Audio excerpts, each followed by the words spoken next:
Om Namah Shivaya. Good morning, students. Today, after the puja, we are going to start with a new lesson, Chemical Effects of Electric Current. Chemical Effects of Electric Current. Okay, so what is meant by electric current? You already studied in the smaller class, right? What is meant by electric current? Yes, electric current is the flow of charges. Flow of charges. You already know all the materials are made up of atoms. Atoms consist of three types of particles.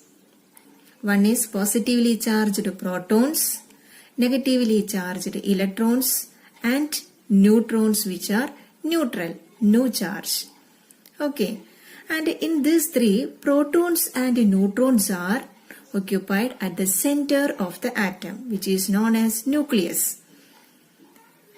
Protons and neutrons are occupied at the center of the atom, which is known as nucleus. All the electrons are revolving around the nucleus in a particular orbit. Electrons are revolving around the nucleus in a particular orbit. Okay. These outermost electrons are free to move. So they can move from one atom to another because they are not strongly bound to the nucleus.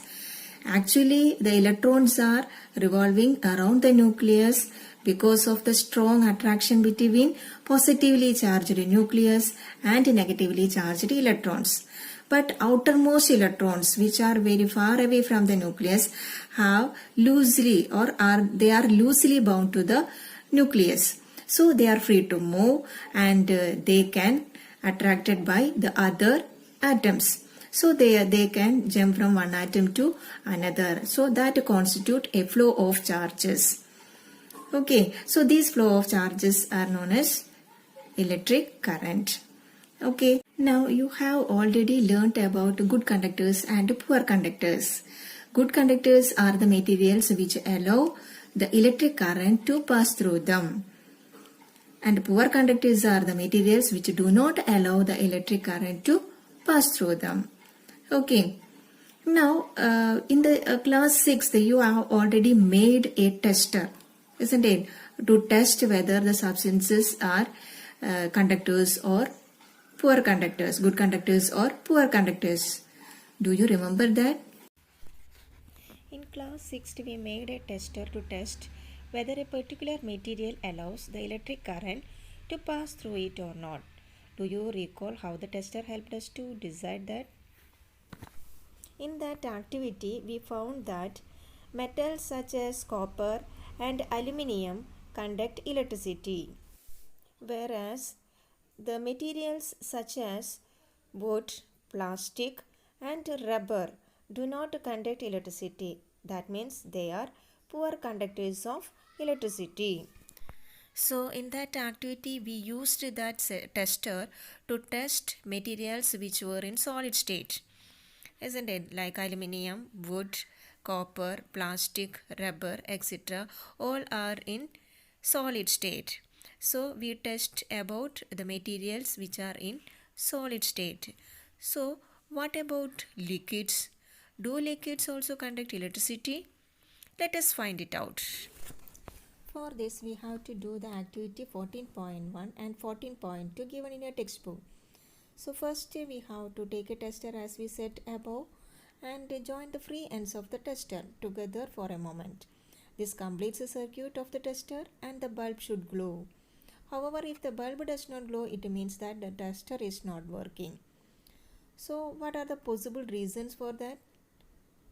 First one is the connections are loose. Second one is bulb may be fused. Third one is all the connections may not be tight. So check that and tight it. Then fourth one is if all these conditions are correct, then replace the bulb with another bulb. Now test if the tester is working or not.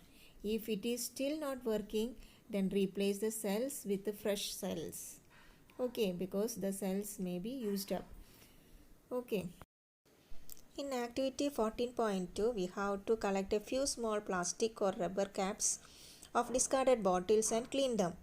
Pour 1 teaspoon of lemon juice or vinegar in one cap. Bring your tester over this cap and let the ends of the tester dip into lemon juice or vinegar.